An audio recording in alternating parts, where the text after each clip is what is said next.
Bonjour à tous et bienvenue sur Grave 2000. Grave 2000, c'est un podcast, une série, une émission que je viens de lancer et qui, comme son nom l'indique, va se focaliser sur le graffiti des années 2000, c'est-à-dire la décennie de 2000 à 2010 environ. La particularité de ce podcast, cette émission, est que chaque épisode fera la part belle à une ville.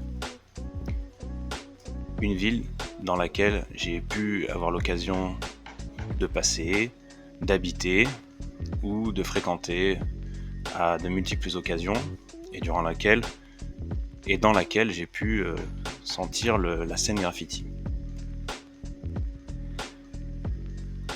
Pourquoi Grave 2000 ? Pourquoi les années 2000 ? Eh bien tout simplement parce que c'est la décennie dans laquelle je me suis intéressé, passionné et durant laquelle j'ai pratiqué également le graffiti à petite échelle. C'est pas parce que je suis un gros vandale que je parais masqué aujourd'hui. C'est tout simplement parce que je n'ai pas envie d'afficher mon visage sur les réseaux sociaux. Le but est donc d'essayer d'en retranscrire un peu l'ambiance, bien sûr à travers le prisme de mes yeux à moi, tel que j'ai vécu et tel que j'ai ressenti la scène graffiti. Ce sera donc une appréciation assez personnelle, mais je vais essayer toutefois d'être le plus subjectif possible afin de ne léser personne. Je sais que le public graffiti est loin d'être le plus indulgent, mais j'en appelle à votre indulgence quand même, à faire des efforts et au besoin de me corriger ou d'apporter votre vision à vous. Ce sera l'occasion de partager. C'est parti pour Grave 2000, un épisode, une ville. La première ville à laquelle on va s'intéresser pour ce premier épisode, ce n'est autre que Avignon. Avignon, magnifique ville de la Provence, préfecture du Vaucluse, son palais, son centre-ville, son pont très célèbre dans le monde entier, et son graffiti. C'est une ville qui est assez jolie, avec un style très médiéval, puisque le centre-ville est bordé de remparts du Moyen-Âge.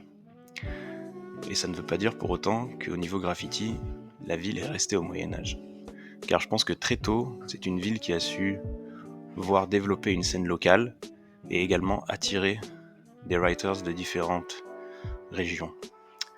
Pourquoi ? Peut-être tout simplement si on regarde vite fait, on peut comprendre que Avignon se situe quand même à un carrefour de communication par les voies de transport qui la relient à différents points.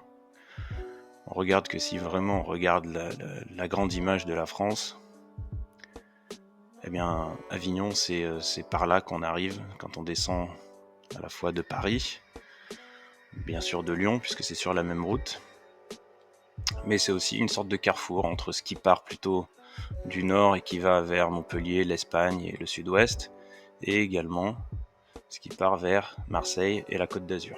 On est un peu au carrefour. Au niveau des voies de communication, je ne sais pas si on peut zoomer suffisamment sur cette map, mais on a tout. Les voies de transport qui sont chères aux graffeurs, elles sont toutes là. On a la N7 ici, donc la nationale.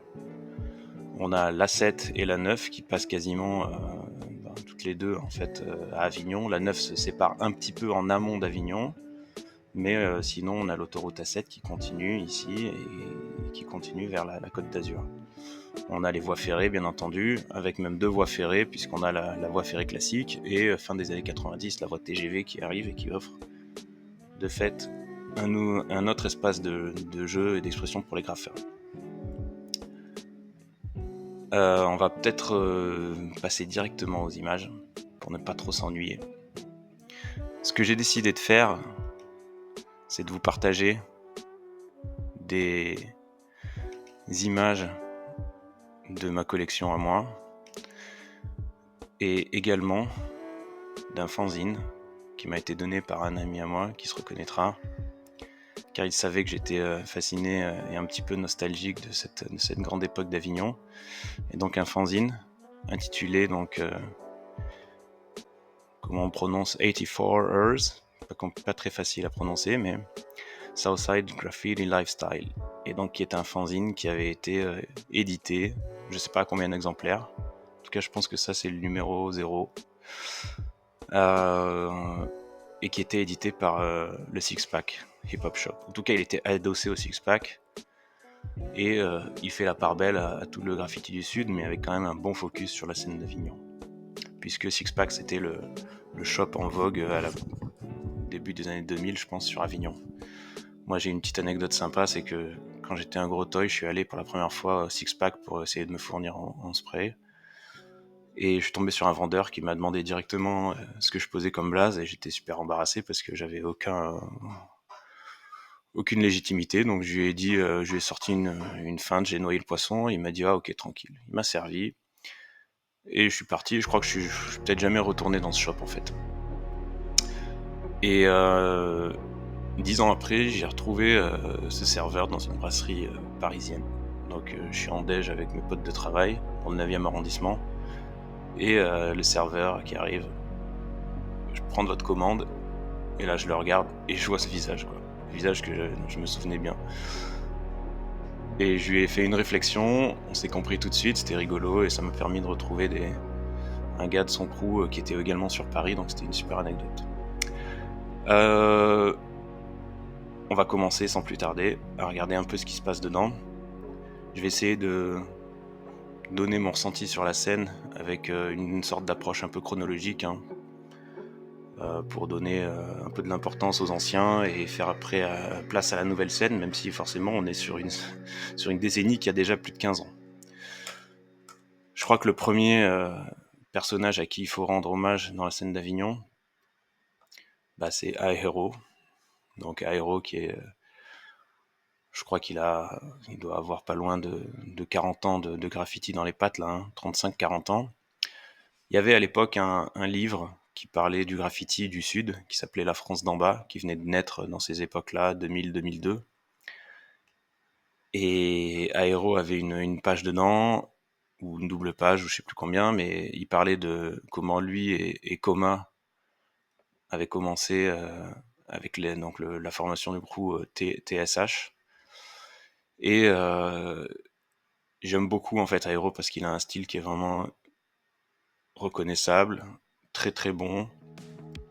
Il a un délire un peu punk, rock'n'roll. D'ailleurs, je pense que lui, il est pas du tout dans le hip-hop. Et en fait, c'est un peu le parrain, quoi, sur la région. Et d'ailleurs, si on regarde des autres, une page qui est dans ce fanzine, c'est celle-ci. Une page qui parle de comment Aero, donc en fait, c'est signé par Aero. Là, si on voit ici, il y a marqué Papy 2001, donc ça a déjà plus de 23 ans. Et Papy, c'est le surnom d'Aero. Donc en 2001, il se faisait déjà appeler Papy parce qu'il avait une quinzaine d'années de graffiti dans les pattes. Aujourd'hui, il en fait toujours. Il a tenu d'autres shops d'ailleurs, même dans la région lyonnaise. C'est pour ça que je dis qu'il a pas loin de 40 ans de graphe dans les pattes. Et donc aujourd'hui, si on l'appelait Papy à l'époque, qu'est-ce qu'on l'appelle comment aujourd'hui? Arrière-grand-père peut-être, en tout cas gros respect à lui. Ce que je disais tout à l'heure, donc c'est un des parrains. Il a découvert un terrain à l'époque sur Avignon qui s'appelait le Clos des Trams, qui était situé dans le quartier des Clos des Trams, en bord de voie ferrée, et qui avait et il raconte qu'en fait il a défriché le terrain lui, il a ramené ses potes de crew. Donc là on voit par exemple un mezzo, hein. À l'époque ils posaient ensemble. Et en fait le terrain a été petit à petit repéré par la mairie, parce qu'il y avait beaucoup d'allées-venues. Je pense que ça a fait un peu de dégradation. Autour, il y avait plein de graffitis. Il y avait tout un mur en bord de voie ferrée qui il faisait 200 mètres de long, et il y avait des graphes partout, des chromes sur toute la longueur. C'était une de mes premières claques à Avignon.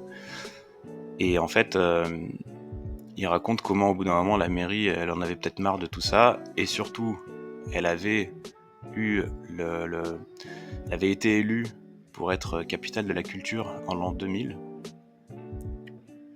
Et donc, pour essayer de donner un aspect un peu sexy à sa culture, elle a fait virer tous les graffeurs qui squattaient ce terrain. Et ironie du sort, elle a fait venir d'autres artistes, peintres, graffeurs, street artistes, je pense de Paris, de la capitale, et elle, les... elle leur a fait faire une exposition sponsorisée par des mécènes type grande marque, quoi, je sais plus trop. Et ils ont viré tous les graffeurs. Donc là, on voit, je sais pas si ça se voit bien sur l'écran, mais il y a une photo ici de l'ancienne maire qui a été maire pendant plus de 20 ans, je crois, sur Avignon, Roag, et Chirac ici, là. Et donc, ils avaient inauguré une expo qui s'était appelée, du coup, comment Exposition La Beauté, quoi. On voit, il a pris le truc, c'est après transformation, en fait, du squat du Clos des Trams. Donc ils ont fait venir je pense des artistes un peu bankable, quoi. C'était à l'époque où il commençait à y avoir un peu de graffiti dans les musées, Agnès B et tout. Il y avait tout un engouement autour du graffiti. Donc ils ont fait venir des mecs et les gars ont fait leurs œuvres, quoi. Mais certains en respectant les pièces des mecs qui étaient déjà là avant. Donc on voit le mezzo qui avait été fait là en 99 ici. Ben, le mezzo il est incorporé dans une œuvre d'un des gars de l'exposition finale. Donc petite anecdote marrante, donc tout ça pour dire que le fanzine a été fait par Aero, et donc gros respect à lui. Et ce qui est intéressant, alors c'est dommage parce qu'il n'y a pas de coma dans ce fanzine, alors qu'ils ont la même, on va dire, ils remontent à la même époque, hein, 87-88, pour les débuts dans le graffiti. Et donc cette pièce-là, elle est vraiment, on va dire, iconique. Elle est vraiment c'est emblématique du style de l'Aéro, quoi. Elle rebondit, quoi, je trouve, elle est super bien. Il y a souvent le point d'exclamation à la fin. Et en fait, cette pièce-là, elle montre un truc qui est intéressant, c'est que ça, c'est un style plutôt vraiment années 90, 99-2000, quoi. Alors qu'avant ça, Aéro, il a eu traversé d'autres styles. Et là, on voit par exemple les tags qui sont au-dessus. En fait, ils datent d'une autre époque. Je crois qu'avant ça, avant cette pièce, il y avait une pièce qui datait justement des années fin 80-90, où il y avait un coma Aéro. Donc là, ce qu'on voit ici, c'est une signature de coma. Et ça, c'est une signature d'Aéro. Et avec un TSH au milieu.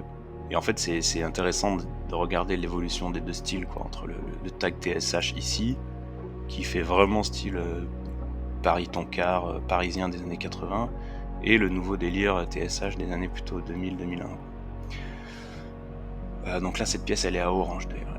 Tout est daté, quasiment tout est daté, c'est vachement bien fait. Comme à l'époque, ça se faisait dans les fanzines. Et voilà, donc ça c'est pour donner la paternité un peu du graffiti. Mais moi, quand j'arrive en 2002 à Avignon, ce que je vois dans les rues...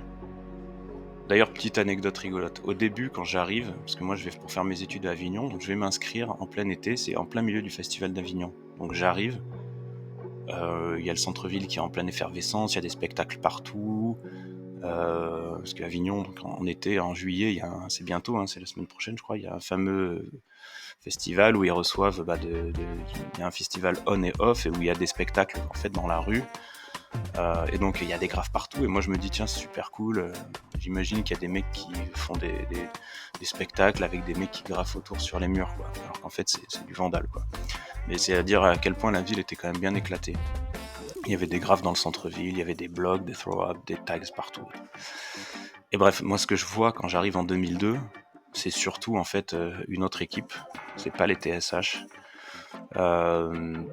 C'est plutôt la team en fait qui est la deuxième photo emblématique, je pense, d'Avignon, c'est ça, c'est les ATR, qui sont un crew qui est un peu, on va dire, qui fait un peu doublon avec un autre crew qui est le SHP.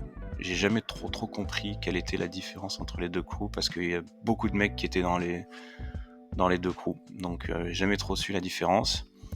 Et en fait, ce sont deux crews qui ont vraiment retourné à la fois centre-ville et à la fois les voies aussi de communication dans un rayon, on va dire, de 100 km à la ronde, quoi. Donc, ce qui est quand même pas déconnant. Et je pense même que pouvoir dire que les ATR avaient des connexions avec la scène parisienne. J'ai déjà vu des photos de certains dans le métro et tout ça. Et il y avait aussi en plein centre-ville, je me souviens bien, un bloc 1K ATR.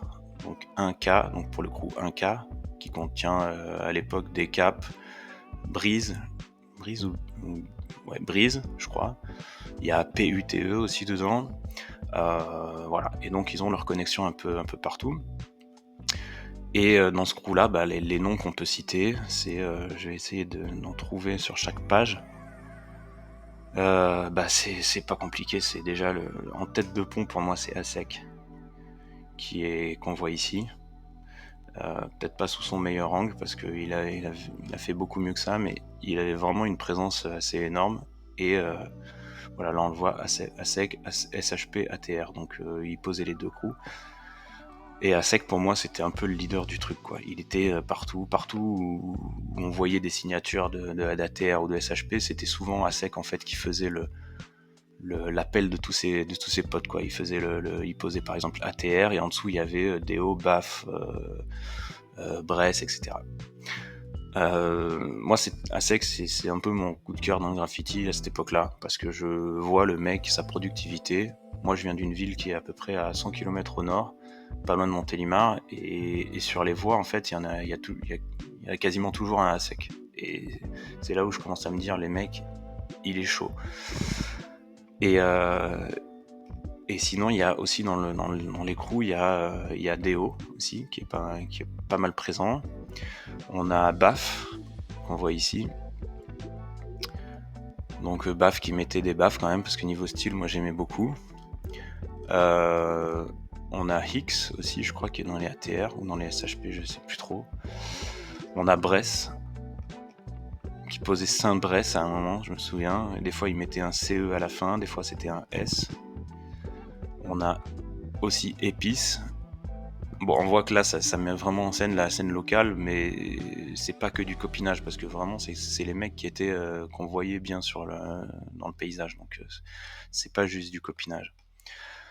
ASEC qui est dans ici. Il y avait CK aussi, donc ASEC, CK, c'est rigolo, mais je pense pas que c'était le même mec, parce que les styles étaient vraiment différents. Qu'on voit en bas là, CK, SHP, et je sais pas s'il y en a d'autres, donc Deo là, avec un bon style que j'aime beaucoup. Et c'est tout ce que je peux donner là. Je crois que le fanzine, il y en avait d'autres, mais j'ai pas scanné toutes les pages, malheureusement. Il y avait un peu affilié à ce crew parce qu'on les voyait pas mal bouger ensemble. C'était un crew, surtout un duo en fait, hein, qu'on voyait, qui s'appelait Sia et Une. Donc Sia qu'on voit ici, et qui bouge pas mal en fait avec les SHP, souvent sur des sorties. En voie ferrée, j'en vois beaucoup. Et aussi Une, donc Une qui est là et qui a des gros blocs, quoi, avec un style parfois très très bon, que j'aime bien parce qu'il est calé. Le blaze me fait délirer, mais je me dis toujours, c'est marrant, c'est vachement féminin comme blaze, quoi. Et en fait, Sia et Une, j'ai appris plus tard que c'était des filles, et qu'elles bougeaient avec les gars, et franchement, au respect, parce que d'en voir sur beaucoup de voies ferrées, je me suis toujours dit qu'elles étaient hyper motivées. J'ai des archives perso aussi que je peux partager pour ça, sur les SHP et les ATR, que je vais essayer de trouver ici. Voilà, donc un gros bloc SHP, ça c'est pas du tout Avignon, c'est quand même bien plus au nord, mais c'était accessible, hein, pour qui avait une voiture à l'époque. Voilà, du BAF et du Mezzo qui bougeaient ensemble. Donc là, il y avait des SHP, ATR et des TSH qui bougeaient ensemble. Et Mezzo, c'est là où on voit le degré de claque qu'il pouvait mettre dans la construction de ses lettres. C'était jamais indigeste en fait, hein. Même après coup, c'est des styles qui sont vraiment plus d'aujourd'hui, mais je trouve qu'ils sont toujours très accessibles et très bien faits, quoi. C'est un peu comme, je sais pas moi, de la bonne musique qui vieillit très bien, quoi. Voilà un X, donc ça vieillit pas aussi bien, faut dire, clairement, mais il était là. Là, on a du épice, ici, je vais essayer de zoomer un peu. Tout ça c'est des photos que j'ai prises à l'époque, parce que moi, je vous l'ai pas dit, mais j'ai plus été, on va dire, spectateur qu'acteur du graphe, hein. J'en ai fait un petit peu, hein, mais c'était surtout j'aimais beaucoup bouger tout seul et prendre plein de photos, faire un peu d'archivage, quoi. Donc, Épice avec un Mir C4, APS et tout ça. Du CK, du ZAC aussi, qui était dans le ATR, que j'ai pas mentionné. Avec un style parfois un peu, c'est des mecs qui ont traversé pas mal d'époques, hein, parce que et pas mal de styles, ils se sont essayés à plein de trucs, ça c'est hyper, on va dire, conventionnel, ça ressemble presque à du Jack 2 un peu, mais ou du ASEC aussi. En fait, les mecs, ils avaient ce délire-là de faire des lettres très lisibles, et parfois ils ont testé des trucs plus en phase avec le temps, quoi, des lettrages un peu plus train, bizarres. Donc ils avaient vraiment plusieurs délires à eux. Mais dans l'ensemble, ils se suivaient un peu, quoi. Donc là, ASEC, pareil, avec un de ces gros blocs. Donc là, les photos sont clairement pourries, mais c'était une époque où j'avais pas vraiment j'avais pas un appareil, je shootais avec un peu tout ce que j'avais sous la main. Ça, c'est venu plus tard, on en parlera après. Donc SIA, donc avec un de ces blocs, poil, qui était qui était SHP, donc poil RIP, donc avec une pièce là, hommage, donc décédé assez jeune. Un aéro ici avec à côté un Moses C4, mais que malheureusement la photo ne lui rend pas du tout hommage. Et le aéro, par contre, lui, il a bien tenu le coup, avec toujours son point d'exclamation, quoi, là, comme je disais tout à l'heure. Ah voilà, donc il y avait un autre gars aussi dans les SHP ATR, c'était Agent. Donc ça c'est un G, hein. Et il avait ce bloc énorme qui finissait souvent avec son N à l'envers, quoi. Je kiffais beaucoup. Et lui, on le voyait souvent avec ASEC et tout ça. Donc gros blaze aussi. Et là, donc, ce qu'on peut voir dans ce que je disais tout à l'heure, donc les unes, moi j'aimais bien ce style-là, gros bloc, bien posé.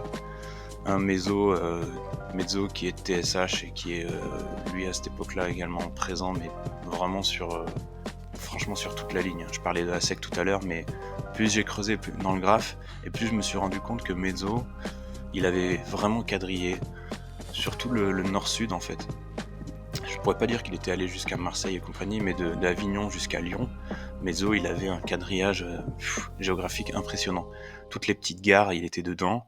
Il avait des belles pièces, pas forcément toujours très grosses, mais il en avait mis un peu partout, quoi.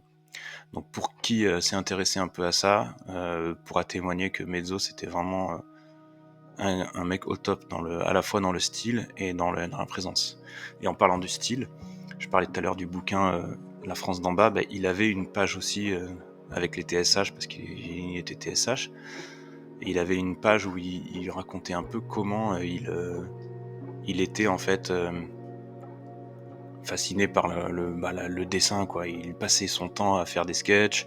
Il pouvait, de mémoire, je sais plus ce qu'il disait, mais faire un sketch, retravailler une lettre pendant 1 heure pour qu'elle colle bien avec le reste du graphe. Et franchement, c'est ce qu'on retrouve dans la pièce que je vous ai montré tout à l'heure là, où vraiment ça, enfin, je veux dire, c'est impressionnant, quoi. On dirait, je sais pas, on dirait une sorte de vaisseau spatial la pièce tellement elle est travaillée. Et aussi, je crois que j'en avais une autre de lui. Je l'ai peut-être pas mise ici, malheureusement. Non, je l'ai pas mise. Mais bon, j'avais une pièce avec une et un autre baf où vraiment aussi c'est pareil, c'est hyper travaillé. Et souvent, il se prenait des spots bons, et certains spots, des fois, ils s'en foutaient un petit peu, mais ils étaient un peu plus en recoin, quoi. Il fallait vraiment aller sur le spot pour peindre, pour tomber sur sa pièce. Et c'est ça qui était intéressant avec lui, c'est que voilà, quand on trouvait une pièce de Meadow, c'était un peu waouh, j'ai trouvé une perle rare, quoi. Donc on allait, on avait toutes les huîtres et au milieu on trouvait une perle, quoi. C'était voilà, c'est pas réducteur pour les autres, mais c'est pour dire à quel point le mec était bon. Voilà, et donc là il y avait aussi pareil Ninja. Alors je me demande si c'est pas Sia aussi, parce que c'est quand même vraiment le même style, je trouve, mais Ninja aussi, je crois que c'était un blast de meuf. Donc respect voilà, aux meufs qui sortaient pour poser, quoi. En dessous, je sais pas ce que c'est, on dirait Edzo. Alors je sais pas si c'est un Meso, mais bon, le style ressemble pas vraiment.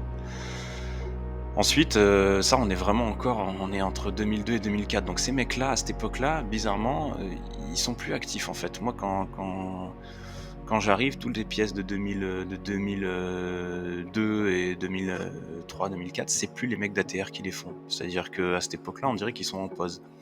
tout est daté de 2000, 2001, etc. Mais il n'y a plus grand-chose de l'époque vraiment qui est fait sur le moment. Peut-être qu'il y a eu des serrages, peut-être qu'il y a eu un moment où on se calme à cause des procès, Versailles et compagnie. Mais bon, toujours est-il qu'à ce moment-là, ils sont plus trop dans le game. Je me souviens de Asek et Deo qui avaient fait un comeback vers 2004-2005 sur le parking des Italiens. Ils avaient fait un gros blog, surtout Asek. Son blog faisait facile 50 mètres de long, en bord de voie, en bord de rocade. Voilà, j'étais super content de voir qu'il était toujours dans le truc. Même si j'imagine qu'il pouvait encore faire des choses qui ne se voient pas, hein, parce que dans le graphe, il y a bien sûr ce qui se voit et ce qui ne se voit pas. On va peut-être avancer, retourner un peu sur le fanzine pour voir ce qui se faisait aussi. Mais à l'époque, il y avait encore d'autres crews qui méritent d'être mentionnés. Les FDP, je sais pas trop s'ils sont d'Avignon. Il y en a pas mal dans le centre-ville, avec notamment, je crois, Obès, si je dis pas de bêtises. Il me semble que Obès, il était FDP. Je saurais plus trop là, je commence à plus trop avoir les souvenirs, mais il y avait aussi les C2C / P2R, c'est encore deux crews qui pour moi faisaient un peu doublon, avec il y avait Trace dedans, il y avait EFIC, il y avait je sais plus trop qui dedans, mais eux ils avaient une anecdote marrante, c'est qu'ils avaient essayé ils voulaient taper un pont qui est sur le Rhône en fait, en bord de rocade, et ils étaient descendus donc pour taper le pilier central du pont, un vieux pont. Et en fait, au milieu de leur mission, ils s'étaient cramé les mains. Donc, je sais pas si c'est en montant ou en descendant. Toujours est-il qu'ils ont fini avec une pièce au milieu du pont et impossible de remonter par la voie où ils sont descendus, c'est-à-dire avec les cordes. Donc ils ont dû appeler les pompiers ou les secours et ils se sont fait serrer dans la foulée en fait. Donc bon.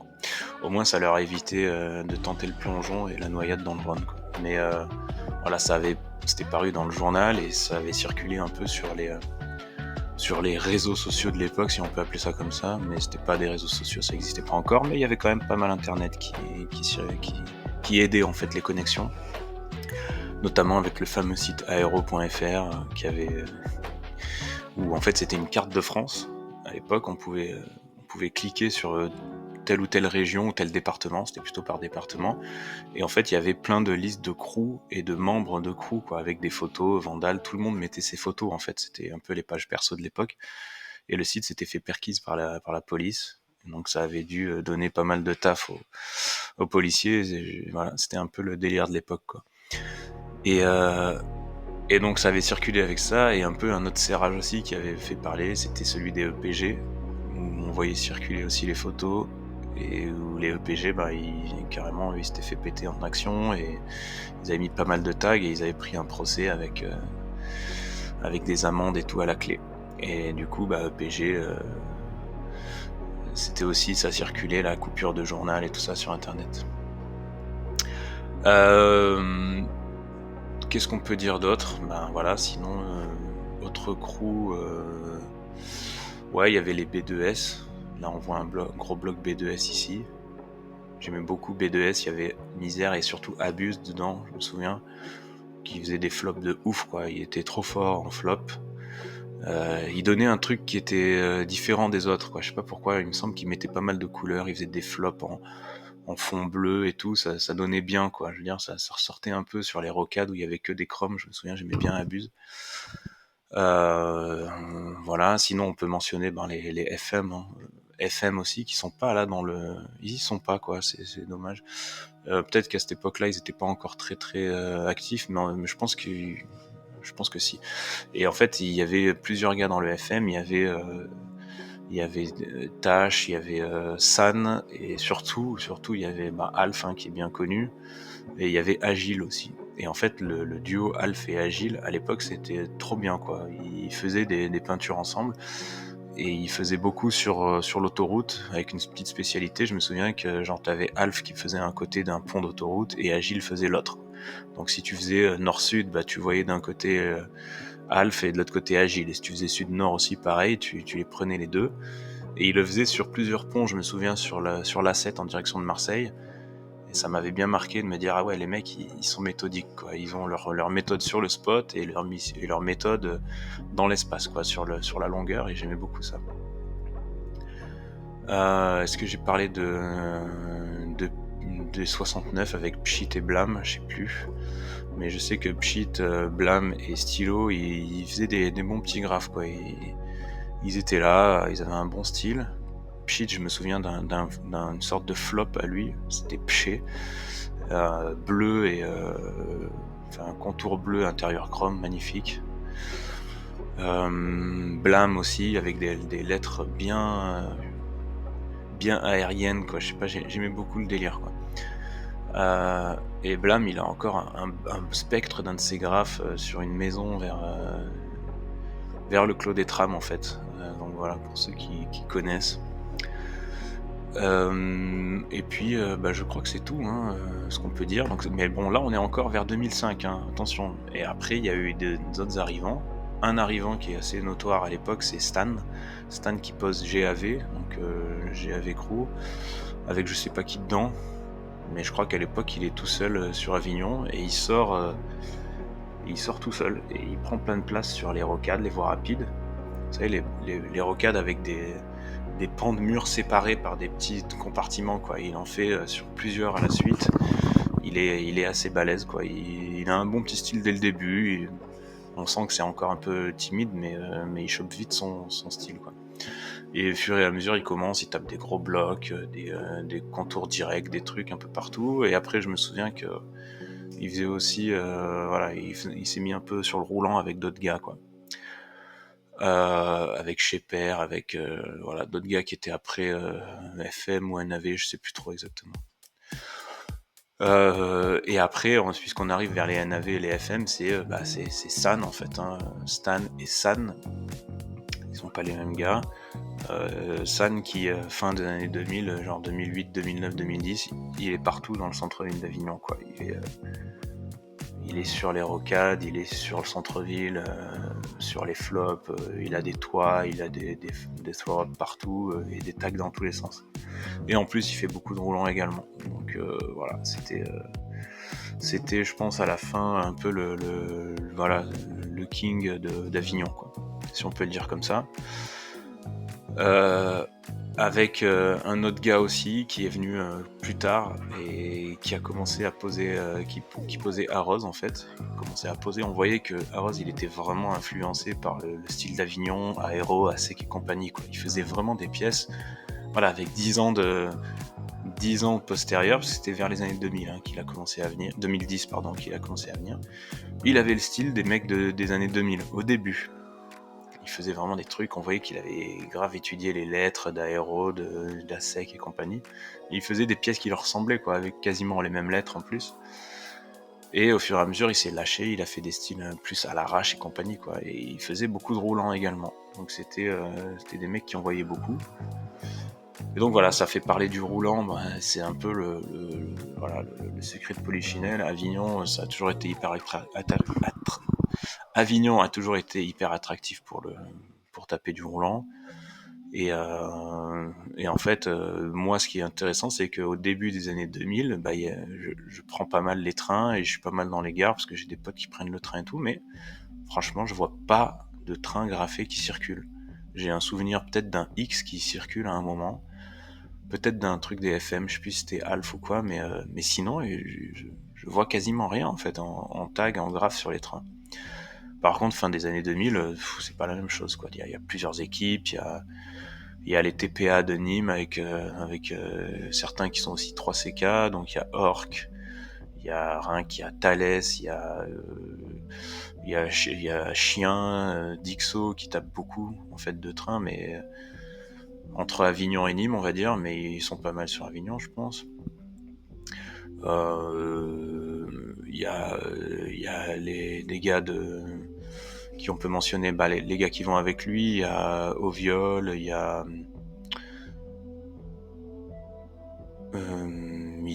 bien entendu San, il y a Saphir, il y a d'autres mecs qui sont dans des crews, je sais plus trop exactement si c'est des OSB, OS, voilà, il y a Chlore, il y a Elia, Il y a les GSP, il y a Suir, Freedom qui tapent pas mal, des trucs qui sortent aussi. Il y a Arroz, hein, forcément, qu'on voit beaucoup. Je sais plus si j'oublie du monde. J'en oublie certainement, mais bon, désolé. Voilà, donc ça c'est pour la partie train, et c'est tout ce que je peux dire sur le sujet. Donc voilà, Avignon aujourd'hui, je sais pas du tout où ça en est en scène graffiti. Je sais qu'il y a eu quelques petits polémiques qui sont passées dans le journal, avec une fresque d'un mec qui s'appelle Lecto, je crois, et qui avait dessiné Macron tiré par une marionnette, et qui s'était valu, comme bien souvent dans ce cas-là, le fait d'être taxé d'antisémitisme. Voilà, donc ça c'est un peu un classique. Maintenant, sur la scène grave vandale, faudrait que j'y retourne, ça fait vraiment un bail que je suis pas allé. Mais bon, je sais qu'il y a maintenant vraiment ce qui a changé beaucoup, c'est à l'époque en fait tout était tapé, on va dire à hauteur d'homme. C'est-à-dire moi c'est toujours ce que j'ai aimé dans le graphe, c'est les trucs pas trop hauts, qui forment une sorte de ligne, quoi. Et en fait, Avignon, déjà, c'était bien marave à l'époque. Je me souviens quand on partait de la gare pour aller vers le nord, on commençait par un swank et trek sur le premier mur, était vraiment visible, quoi. Après, on avançait, on avait les ASEC, les SHP et compagnie. Il y avait, ça passait par des zones, des arrières d'immeubles et tout. Il y avait des toits qui étaient faits et tout ça. Donc, on voyait que les mecs grimpaient déjà. Mais bon, maintenant, la différence, c'est que on n'a plus besoin de grimper pour aller haut. Il y a des pièces tout est fait au rouleau, avec plusieurs étages de rouleau, j'imagine, hein. Et bon, forcément, je trouve que c'est plus compliqué, moi, pour déceler des styles, et avoir une appréciation vraie des pièces, quoi. Parce que, en fait, tout est très très visible et lisible. Et parfois, des fois, je me souviens qu'il y avait des graphes, on savait pas qui les faisait au début à première lecture. Il fallait passer plusieurs fois pour comprendre parce que voilà, il y avait des blazes qui se ressemblaient. Des fois, à première vue comme ça, quand on passait à l'autoroute, on savait pas si c'était lui ou un tel, quoi. Même si le jeu, ça a toujours été de faire les trucs les plus lisibles, mais là, dans le cadre, par exemple, d'une pièce comme ce CK là ici, quelqu'un qui passe en train ici, à première vue, franchement, il sait pas exactement ce qu'il y a écrit, quoi. Donc, alors qu'aujourd'hui, avec le rouleau, bon pas compliqué, quoi. C'est tellement massif et tellement haut en hauteur que voilà, la lecture elle est simplifiée. Faudrait que j'y retourne, mais bon, ça c'est une autre histoire. Voilà, donc c'est à peu près tout pour ce que j'avais à dire sur la scène du graphe. C'est quand même la ville qui m'a fait aimer le graffiti, donc je tire mon chapeau à tous les gars qui étaient là à l'époque. Les styles ont quand même bien vieilli en général, et c'est ça que j'aime bien, en fait. Il y a quand même eu quelques contre-exemples, hein, parce que il y avait voilà, ce style de ASEC, avec tout le respect que j'ai pour lui et l'admiration quasiment, j'aime pas du tout. Mais il y a aussi ce truc là, et en bas là, que je sais pas ce qu'il y a écrit, il y a écrit PAT, j'ai l'impression, ou PAF, ou je sais pas ce que c'est. Moi, c'est peut-être un BAF, hein, je sais pas trop, mais ces styles-là, vraiment, j'aime pas du tout. J'ai jamais aimé, et je suis bien content que ça ait un peu disparu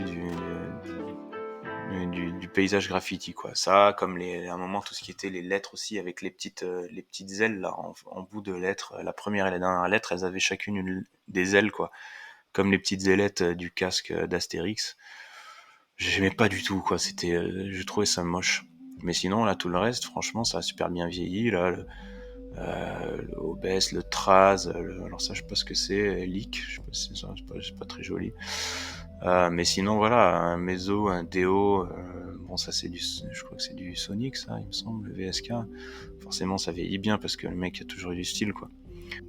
Ah oui, et fait intéressant aussi quand même, qu'il faut je pense mentionner, peut-être en guise de conclusion, c'est que parmi tous ces styles qui étaient assez intéressants, il y avait un fait intéressant, c'est que à l'époque, tout le monde dans le sud, surtout de la France, posait C4. c'était le crew, parce qu'on le voit ici en plus, c'est ça qui m'a fait penser. C'est que tout le monde était C4. Il y avait beaucoup de 132 aussi à un moment. Mais je veux dire C4, c'était partout, quoi. Montpellier, Nîmes, Marseille, Lyon, enfin, tout le monde était quasiment C4. Et en y repensant, je me rends compte qu'il y avait très peu, très peu, voire quasiment aucun mec d'Avignon qui posait C4 pendant cette période. Il y avait pas mal d'incursions en territoire avignonnais de C4, hein. Il y avait Small qui était là, il avait un bon toit avec Réau, il y avait Spion qui était là, il y avait... voilà. Je crois que par la suite, il y en a certains qui étaient C4, mais dans l'ensemble, c'était quand même un petit bastion où ils avaient tous leurs individualités et leurs crews bien locaux. Voilà, je sais pas si vous avez des choses à mentionner, ce sera avec plaisir. Et sinon, je vous souhaite une bonne journée et à bientôt pour un autre épisode. On essaiera peut-être de parler soit de Marseille, de Lyon, de Aix, peut-être de Grenoble, voilà, des villes que je connais un peu. Je ferai aussi du Paris, pour ceux que ça intéresse, parce que voilà, j'ai quand même vécu pas mal à Paris.